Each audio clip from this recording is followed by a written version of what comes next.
يا هلال، أهلا أهلا كيف الحال؟ قد غبت وإليك اشتقنا، وانتهى بعدك صار وصال.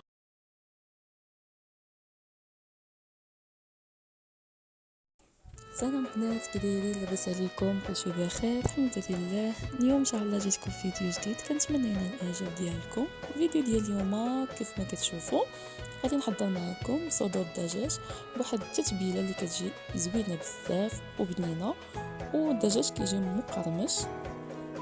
وغادي نحضر معكم هاد الضناب اللي كيجي زوين بزاف وكيجي اقتصادي كيف ما كتشوفوا، كيجي خاتر بحال الضناب اللي كنشربوه على برا او حسن كاع. كيف ما كتشوفوا شوفوا كيفاش داير خاتر وزوين ولذيذ ومنعش، ولا قلينا مع هاد الايام ديال رمضان والايام ديال الصيام. ونخليكم دابا مع طريقه التحضير والمقادير. هنا اطرو ديال الحليب، عندنا تقريبا 2 معالق ديال سنيده، 2 معالق ديال حليب بودره او حليب نيدو، واحد الفاني دانون طبيعي، وممكن اللي بغى انه يزيد السيرو. انا درت سيرو اخضر وسيرو احمر، اللي بغى يخليها هكاك عادي حتى هو كيجي مزيان. انا غير على حسب دوك الالوان وصافي.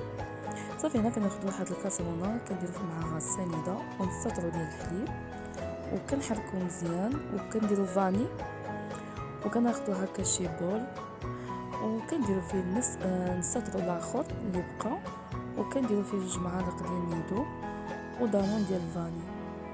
نستطرو الاول كيف ما شفتوا لي درنا في كاسرونه، كنديرو فوق البوطه حتى كيغلى مزيان.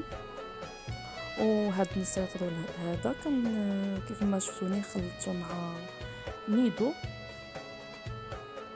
وحركت مزيان.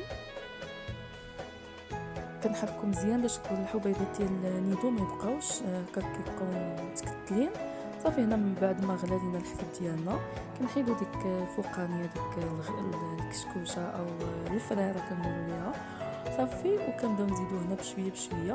كنزيدو هنا داك الحليب السخون على الحليب البارد وكنحركو مزيان. نحاولوا اننا نحركو مزيان باش الا كاينه شي حاجه شي تكتلات كتحيد. من بعد انا غادي نقسمو على 2.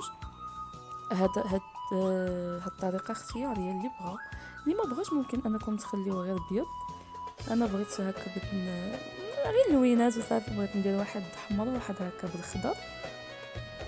قسمتو على 2، واحد درت فيه السيرو احمر وواحد درت فيه السيرو خضر، السيرو احمر ديال الرمان والسيرو الاخضر ديال النعناع.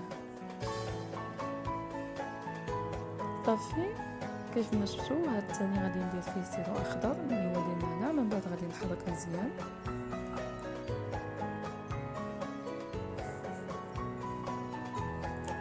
كيجي ساهل وبسيط وما كياخذش لنا الوقت بزاف نهائيا.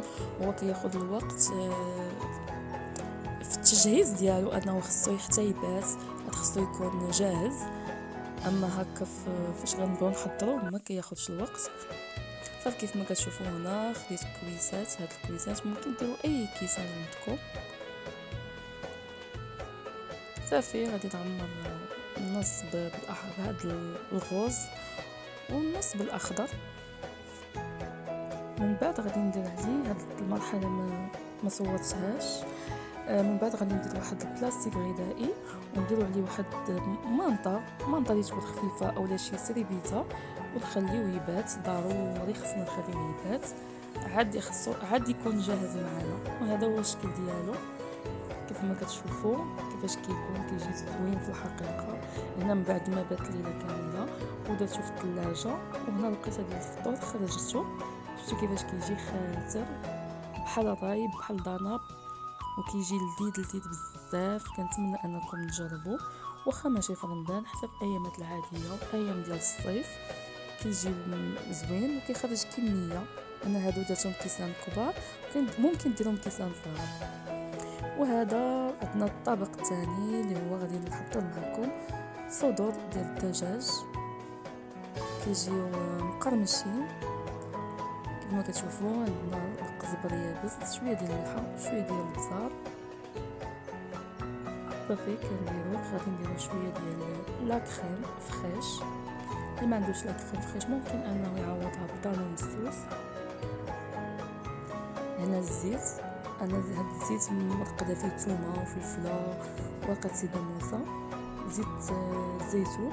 ممكن انكم الا ما عندكمش ديروا غير زيت الزيتون وتحكوا واحد رويز ديال الثومه. هنا واحد المعلقه تقريبا ديال الخل ديال الحامض،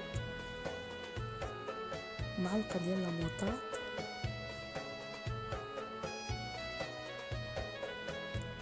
هنا عندي هاد الكيتشوب بنكهه ديال الباربيكيو كيجي زوين. الا ما عندكم ديروا كيتشوب عادي تقريبا حتى هو معلقه. وهنا واحد المعلقه حتى هي كبيره ديال الصوجه، شويه ديال الهريسه، غير شويه تقريبا ربع معلقه صغيره ديال الهريسه. صافي من بعد كنخلطوا هاد الشيء كامل مزيان وكنغطيوه وكنخليه حتى كيترقد مزيان. بحال مثلا غادي ديروه مع المغرب، وهذا من الاحسن انكم ديروه الصباح قد ما ترقد قد ما كيكون مزيان. هنا ملي غادي نجي باش نقلي غادي ناخذ هذا الكونفليكس هذا برقائق الذره على هذا الشكل، وغادي نضربوه شويه بالمدلك او بشي حاجه، مهم نضربوه شويه حتى كيولي بحال هكا يتفرتت غير شويه ماشي بزاف، غيولي بحال اللي مهرمش. هنا غادي ناخذوا البيض، انا خديت هنا غير بيضه واحده، غادي نطربوها مزيان. وهنا عندنا عاوتاني الدقيق غادي نديرو فيه شويه ديال الملحه باش غادي ندوزو فيه دوك الشرائح ديال الصدر ديال الدجاج. المعلومه هادو صدر ديال الدجاج ماشي ديال بيبي. من بعد كندوزوهم كيف ما شفتوا في الدقيق، ومن بعد الدقيق كندوزوهم في البيض، ومن بعد كندوزوهم في رقائق ديال الذره او الكونفليكس. صافي غادي نعاودوا هاد العمليه حتى غادي نسالي بشرائح ديال صدور الدجاج. صافي في هاد الاثناء غادي نكون درت المقله فيها الزيت كتسخن،